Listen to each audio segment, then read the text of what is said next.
کراچی میں پولیس جامعہ کراچی کے ایک موجودہ طالب علم کو سرگرمی سے تلاش کر رہی ہے، جو پولیس کے مطابق دہشت گردوں کے ایک مبینہ نیٹ ورک کا حصہ ہے۔ ماضی میں بھی دہشت گردی کے کئی اہم واقعات کی کڑیاں اعلیٰ تعلیمی اداروں سے ملتی رہی ہیں، لیکن جامعہ کراچی کے وائس چانسلر کا کہنا ہے کہ جدید تعلیمی اداروں کے طلباء کا دہشت گردی میں ملوث ہونا معاشرے میں پھیلے خیالات اور رجحانات ہی کا ایک نتیجہ ہے۔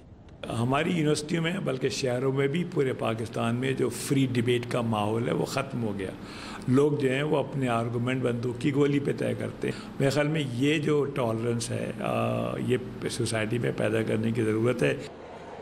کراچی یونیورسٹی کے وائس چانسلر کہتے ہیں کہ طلبہ یونینز پر پابندی اور مقتدر حلقوں کی پالیسیوں کے باعث معاشرے میں انتہا پسندی پروان چڑھی ہے۔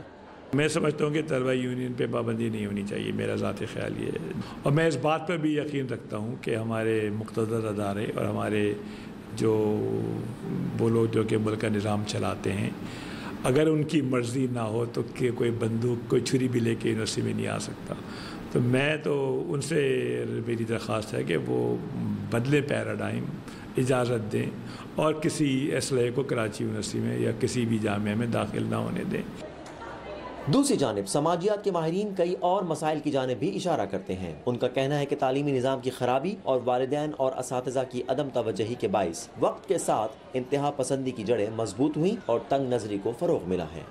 جتنی زیادہ ہماری پرائمری تعلیم خراب ہو رہی ہے، اس کا نتیجہ یہ نکل رہا ہے کہ ہم دہشت گرد، محروم، مایوس اور ذہنی دباؤ کے لوگ پیدا کر رہے ہیں، اور جامعات تو بہت دور آتی ہیں۔ جامعات کا تو معاملہ یہ ہے کہ جامعات تو بالکل آخری سیڑھی ہے، جب اوپر نکل کر آپ دیکھتے ہیں کہ کیا ہوا، لیکن سب کچھ لٹا کے ہوش میں آئے تو کیا کیا، دن میں اگر چراغ جلائے تو کیا ہوا۔